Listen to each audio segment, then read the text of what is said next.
We're talking building healthy small groups and a big announcement at the end. Stick around right now for the Church Revitalization Podcast. Hello, and welcome to the Church Revitalization Podcast, brought to you by the Malphurs Group team, where each week we tackle important, actionable topics to help churches thrive.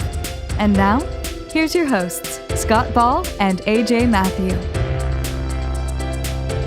Welcome to the Church Revitalization Podcast. My name is Scott Ball. I'm joined by my friend and co-host, A.J. Mathieu, and today, a special guest and friend, Adam Erlichman. Adam, you've been on the podcast once before, and just to peek ahead, we've got a fun announcement with you towards the end of the episode, so if you're listening, you'll want to stay tuned all the way to the end. Adam, welcome back to the podcast.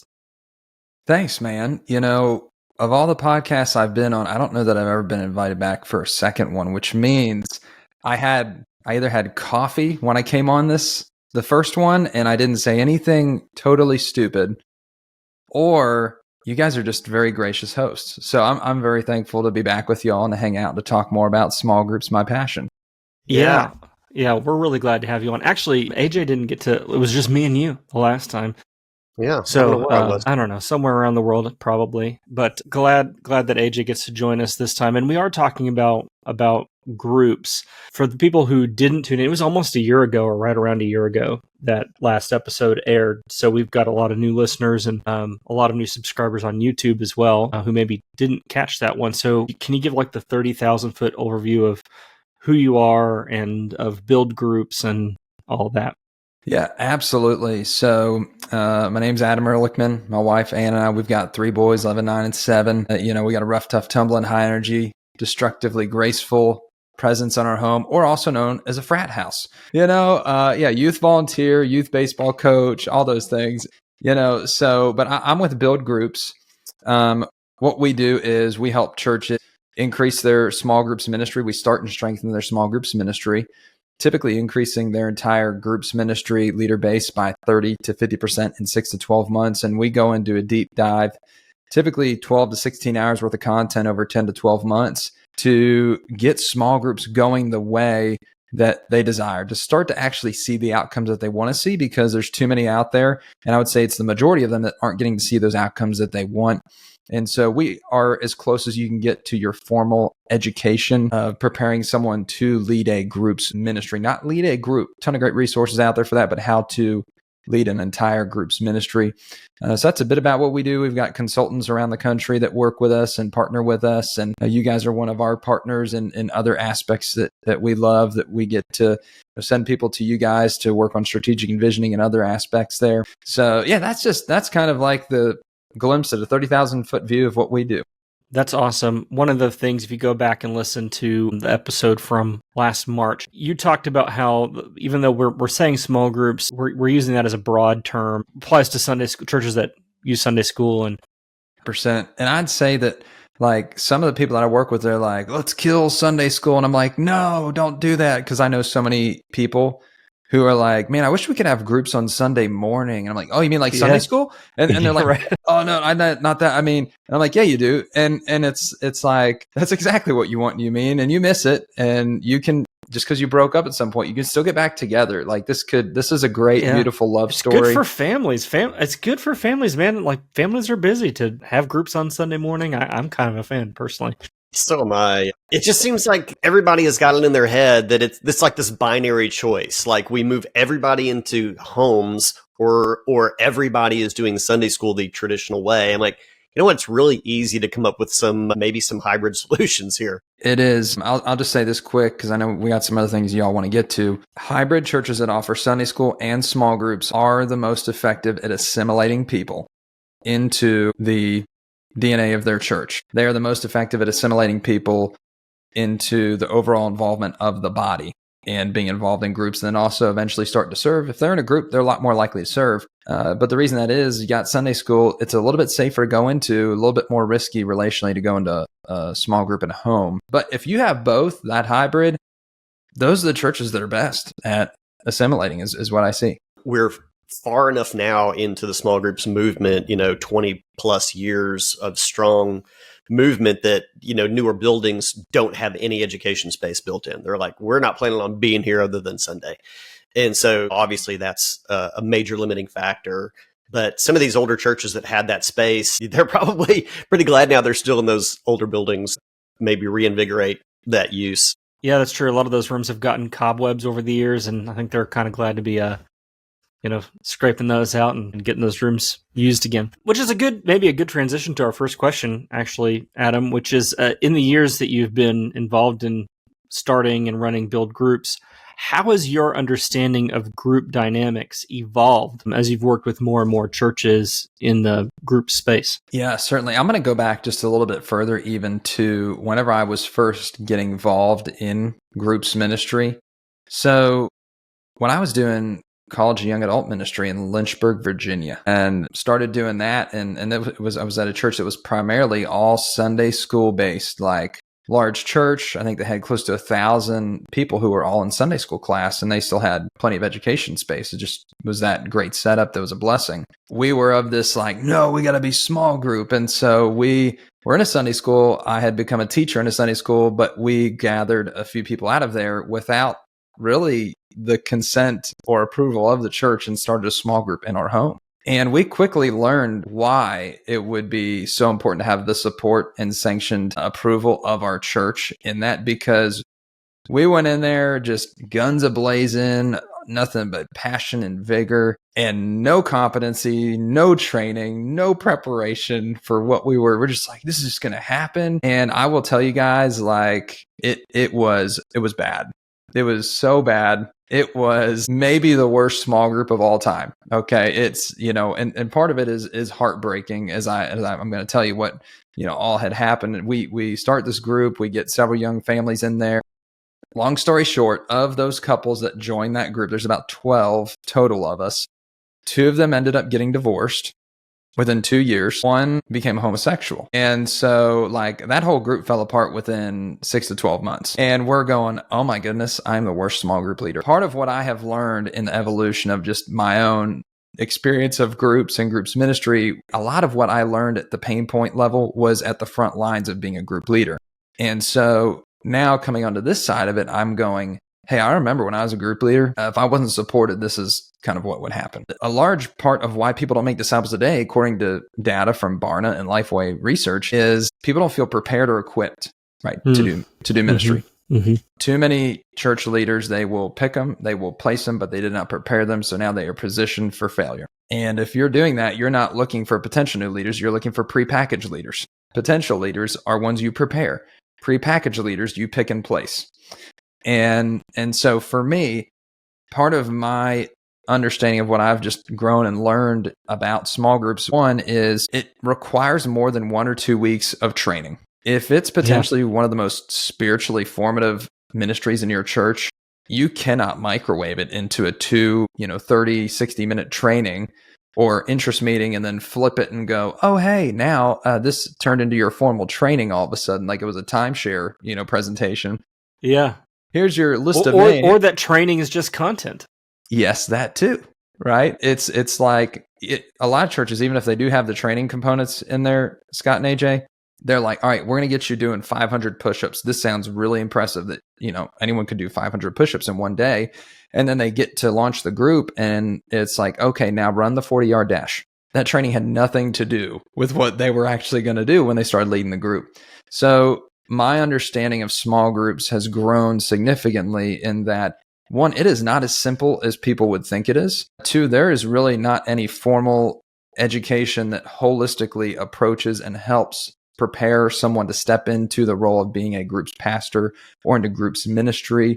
There's a very big hole there, I would say, just in, capital C church and preparation for that. And people truly need and want someone who's going to lay out a pathway for them of what it looks like to start, to begin, to be equipped, and to launch. And so this is the other thing I've learned. Far more people are willing to lead a group than you think. Way more. Some of the people that have literally told you, I'll never lead a group, those people are probably actually willing to lead a group if you had a process to prepare them to do that. And so the other thing I would say outside of that, guys, I know because there's so many places I could go, right? Because I feel like I learn something new every week as we work with churches around the country on this. Like, I didn't realize how important data points were. Yeah. Well, that's a good question. I mean, so that's a good pivot point. I'm with you, by the way, 100%. And I end up spending probably 15 or 20 minutes of our workshop time with many of the churches that I work with, simply trying to win them over that counting things is okay, like that it's not like a sin to count. But so when it comes to measurements and numbers and so on, when it comes to groups, what specific metrics do you think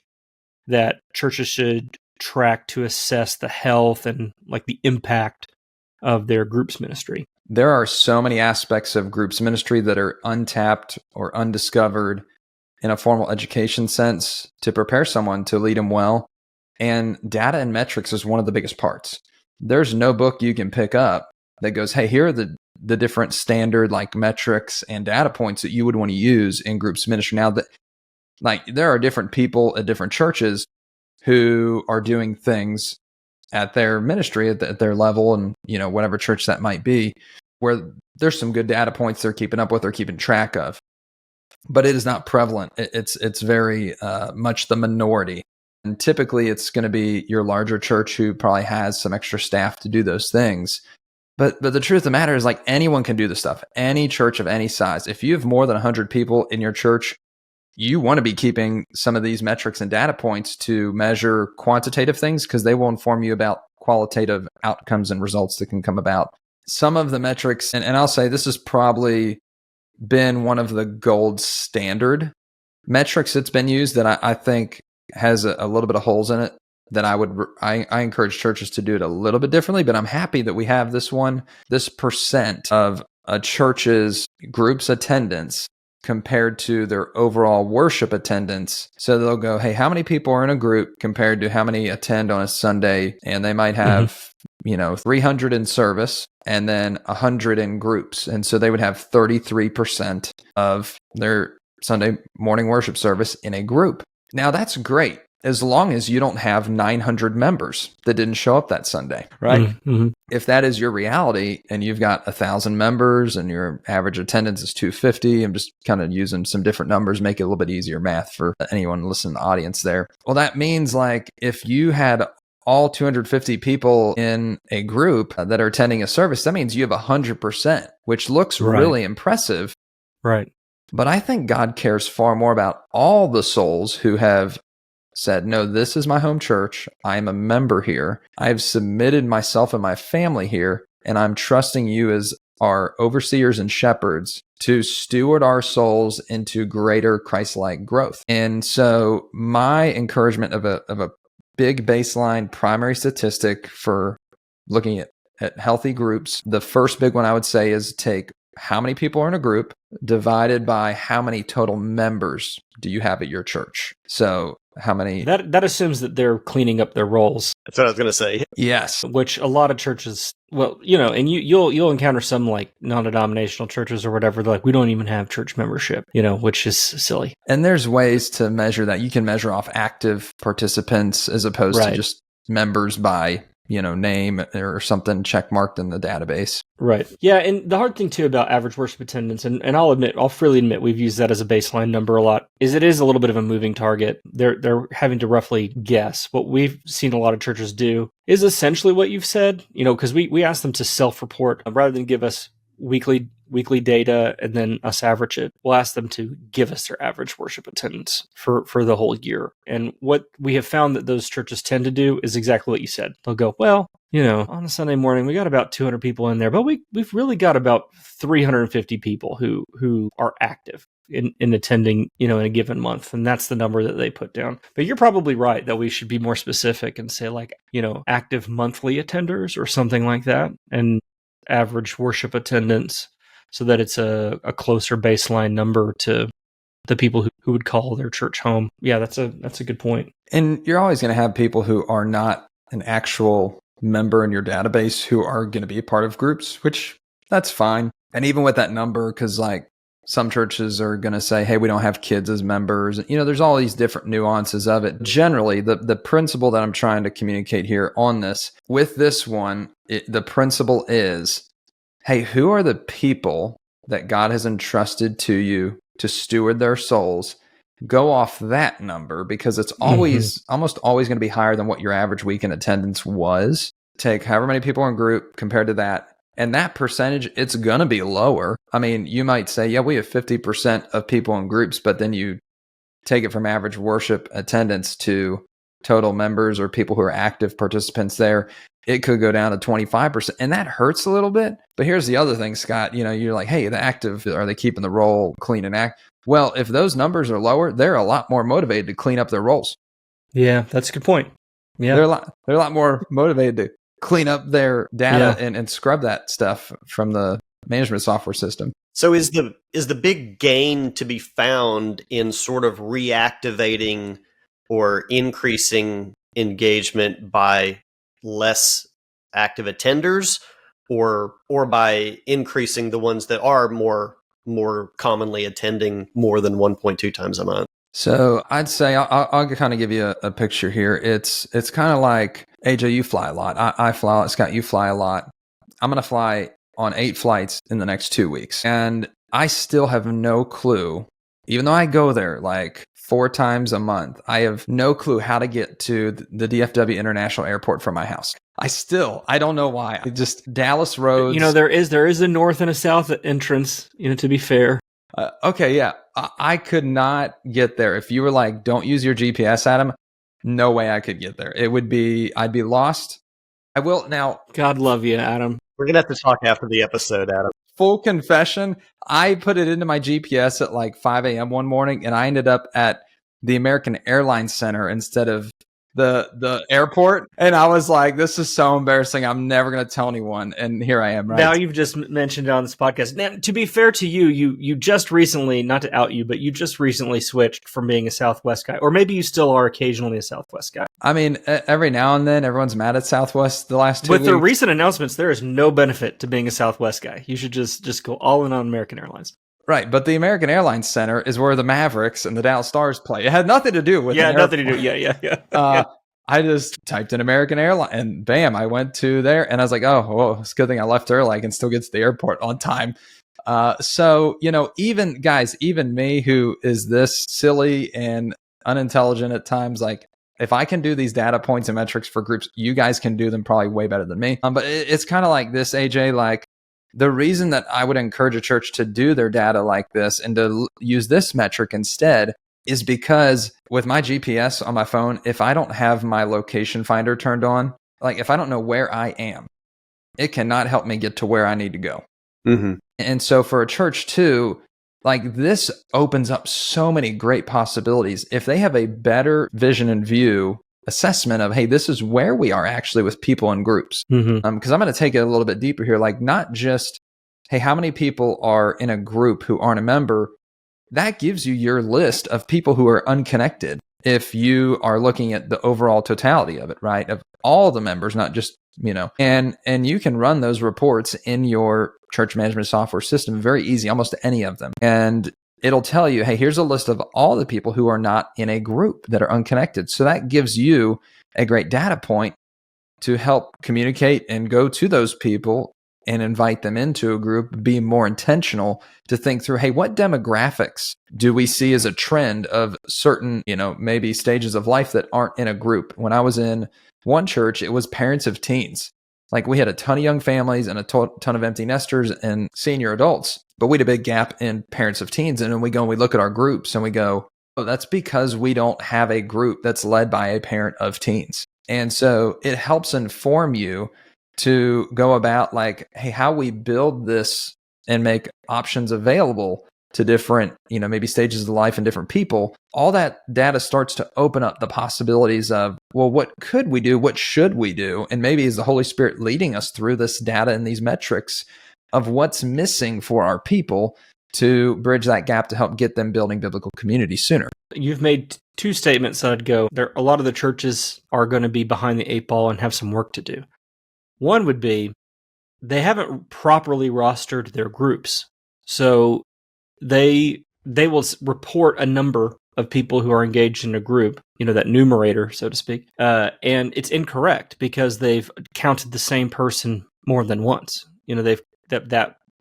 John Smith is in the men's Bible study and he's in a home group, and he goes to a Sunday school class, at least sometimes. And so John Smith got counted 3 times. Well, that's not 3 people. That's one person. And because they're just counting the number of people who are in any given group, they've not gotten that numerator correct because they've counted John 3 times and he's not the only one. So, I feel like a lot of the times we're telling churches, you got to roster your groups properly so that when you run these reports, you're getting unique numbers and not the same person twice. The other thing that you mentioned is church management software. Like we're making a huge leap assumption that churches are properly using it, which the vast majority of churches that we work with aren't. I think larger churches are better at using that, often because they have an admin to help them. A church under 200, very often they either don't have it, or they don't use it, or they don't engage with it, or only one person on the staff knows how to use it, and even they kind of use it, kind of don't.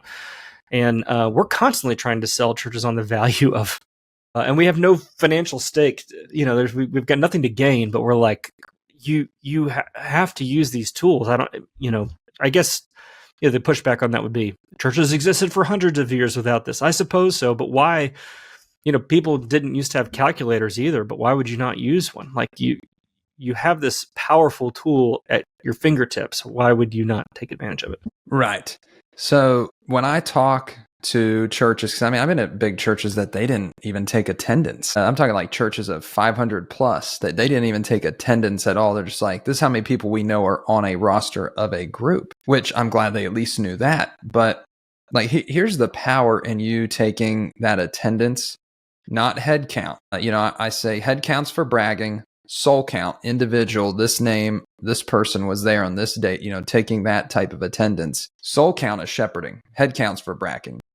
And I know that's not always, I'm saying that generally. I'm not accusing anyone in the audience. I love you. Don't take that the wrong way. But if you have a church that's over 75 people, like you're not going to know the spiritual state of where those people are. And so I would always tell our group leaders, because this comes down to the practical level of the group leaders, and having emphasized to them how important it is for us to be able to take that soul count individual attendance. We call it shepherding in unity. Guys, we want to work together. We want to shepherd together in unity. If someone is not in your group anymore, we want to be able to chase after them the way Jesus did with that one sheep that left and bring it back into the fold with the 99.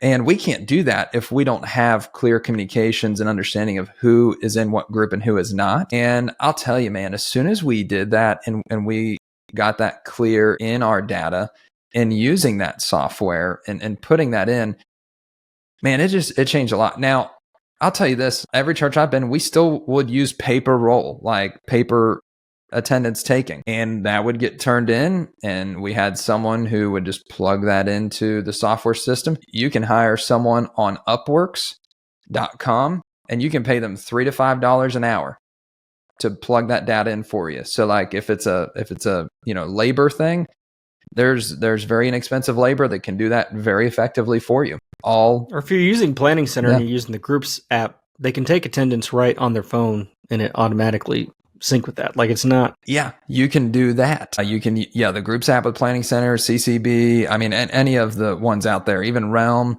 So they can download that app, plug it in, and it's good. So now here's the other thing, Scott, is that what I find is we get under the hood with churches that we work with. And guys, we work with churches that are like 50 all the way up to like, tens of thousands. And a lot of the times the issues that those churches face, the large and the small ones, are almost the exact same, which is encouraging to the small church and discouraging to the large church because they're supposed to have it all figured out, right? The small churches don't believe us when we say that, but I'm like, it's the same problems. They're just blown up, but it's just multiplied, but it's the same problem. Right. It is.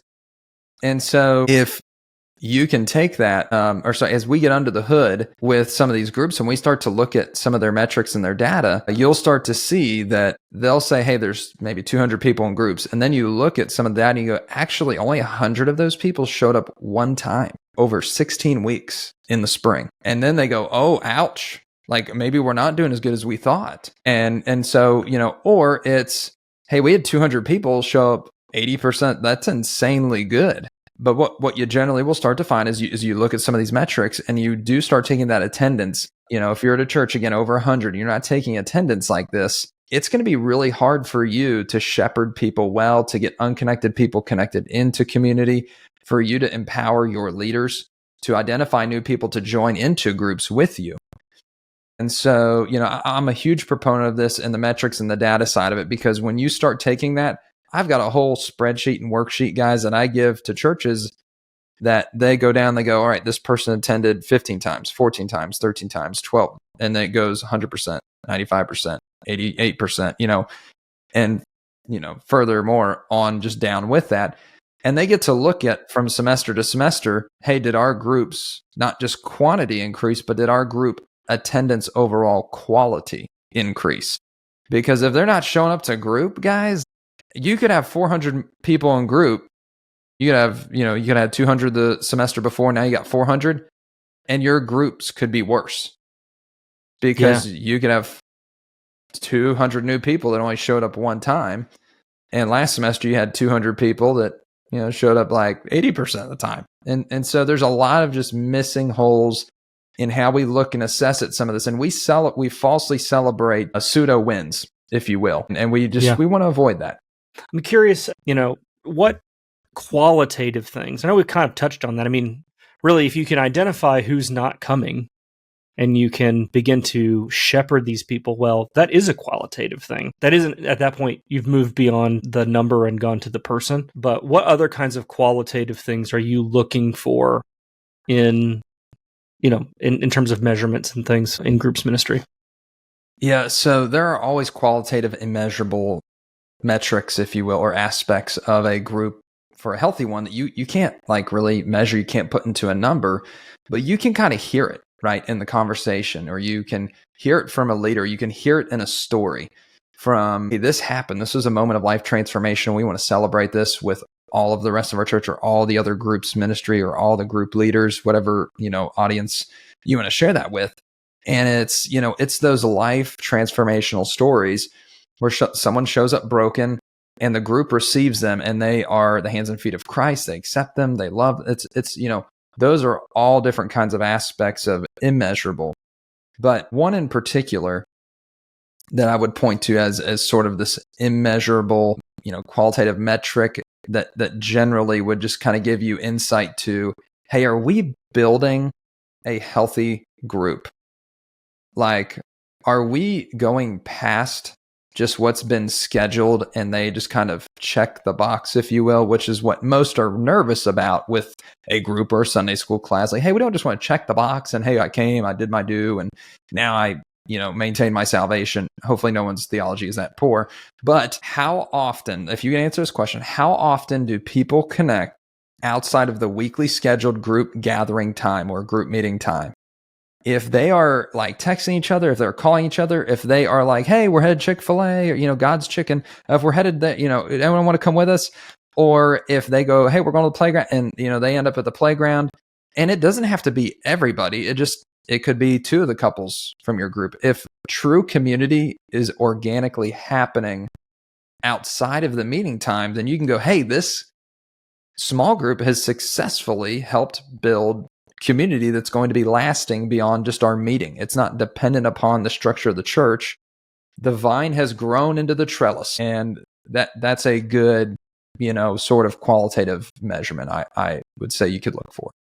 Yeah, we have these kinds of discussions a lot when we are talking to churches about intentional fellowship in the church, building in this Acts 2 fellowship. And they're like, oh yeah, we have that on Sunday morning, our worship time. And we're like, really, do you? And you dig into that a little bit.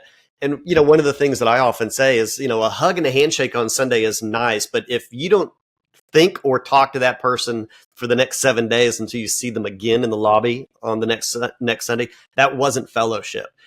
So that's what you're saying. These relationships actually growing deeper where, you're like, outside of my obligatory time with you, do I care about you? And that's a huge impact and a huge step beyond to build that in. Yeah, that's really well said. Okay, as we move towards landing the plane on this episode, it's time to kind of make an announcement. We're excited that we are announcing a new partnership with Build Group. But as part of this new partnership with Build Groups, we are going to be integrating actually brand new content that you all just created specifically for the Healthy Churches Toolkit that is training for small group ministry. And in fact, you kind of mentioned this at the top of the episode that there's just not really good training out there on how to run a good small group ministry. So peek ahead and tell us a little bit about what people can expect in this training that's coming to the Healthy Churches Toolkit. Yeah, certainly. I'm going to give you guys just a base level understanding of what we do in our consulting so you can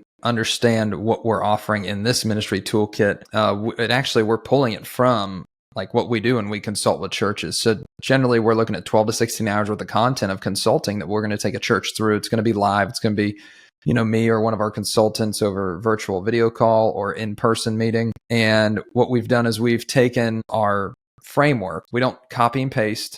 What we offer churches when we work with them is a framework, which is 6 realities that are true of every ministry. No matter where you are in your context, your culture, part of the world, these are 6 realities that you have to have an answer for no matter what. The 6 areas that we have coined in a phrase, if you will, is discover, develop, and deploy new group leaders to connect new people into community, coach those leaders ongoing, and then care for the souls of all of them. So discover, develop, deploy new group leaders, connect them into community, coach those leaders ongoing, care for the souls of all. And then that whole process starts over 1, 2, 3, 4, 5, 6. And so we have recorded 6 videos, one for each area that speaks to a bit about what that area is to just give you awareness to start with of, well, what is this and why do I need this? And guys, I'll tell you, like, not one church that we've worked with has had more than 3 of the areas of the 6, like actually intentionally built out. There's like 3 of them that they have completely no process for, no intentional steps to actually answer that reality.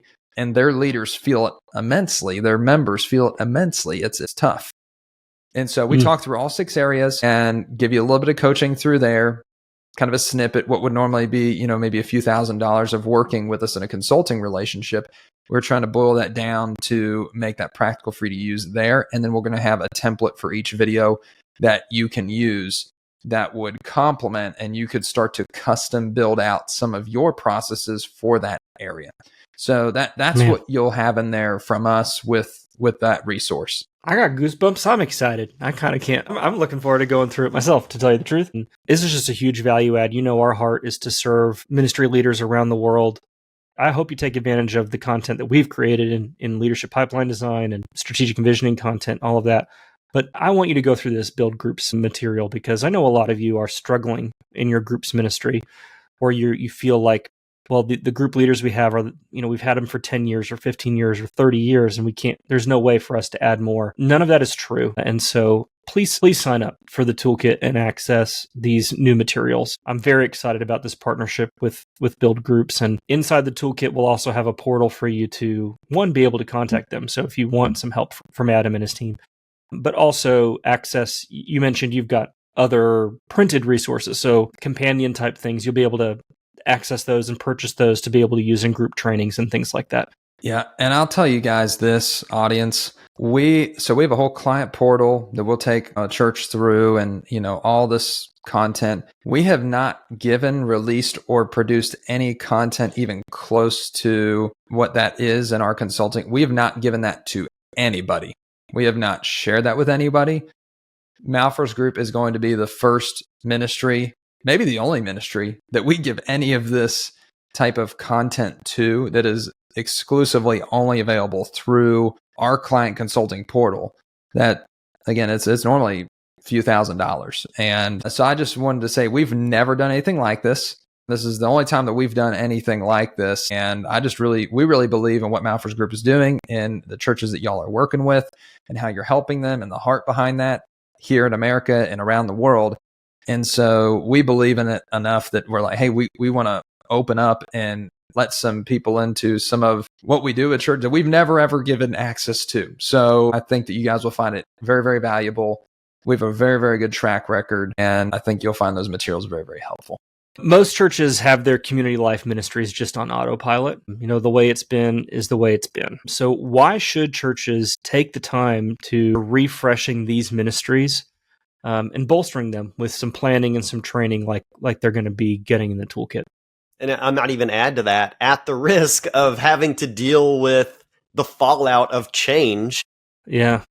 Why is there such value that you'd be willing to open yourself up to change and having to deal with that? Yeah, that's a great question. So there's probably so many ways I could answer this, and so many reasons why we should consider refreshing, replenishing, upgrading, strengthening. I'm very rarely am I the overhaul guy. I'm almost never breaking up a foundation. Most things that churches have are actually really good and biblical, and we just need to build off more of them and make it stronger. But I would say, there's no stagnancy in ministry. I will consult with a church that is exploding with growth, and then I'll consult another church the same day that just lost 200 people, or a church that just lost their building and now they had to move into a school, or they got to move into this. I see all that. And so I would say, complacency is not a call that I believe God's put on us. Contentment is. Complacency is not the same as contentment, but we should be taking ground more and more. We should be helping people step more into building community, experiencing true biblical community that is life transformational, like we see in Acts 2:42 through 47, that people on the outside of group, outside of the church in Acts 2, that were the name of Jesus is terribly popular. He was only crucified, 55 days prior. No, Jesus' name was so unpopular, it would get you persecuted and killed. And the early church was their community was so transformational, so loving, and so powerful that people on the outside that were looking in, I don't even agree with this, but I want to be a part of it. That's why you should be doing this. Man, thank you so much, Adam. This has been really good. We're excited about this partnership with Build Groups and look forward to it being really fruitful for the churches that take advantage of it. And if you're listening to this, don't miss out on this opportunity. The Malphurs Group is investing in this partnership. Build Groups has invested the time and the energy in creating these exclusive resources for you all to take advantage of. So, man, we just can't wait for people to see this, take advantage of it, and see their churches transformed by the content and the training that's there. Amen. I can't wait. It's going to be good. Awesome. Well, as always, go to healthychurchestoolkit.com, and that's where you can sign up for free for 7 days. Today's show notes will have various links also in there, so you can get down into the description on YouTube or on your favorite podcast app for more information about contacting us or Adam at Build Groups. And as has been said, excited about our partnership, looking forward to it. We're appreciative of you joining us today on the Church Revitalization Podcast. We'll see you again next week.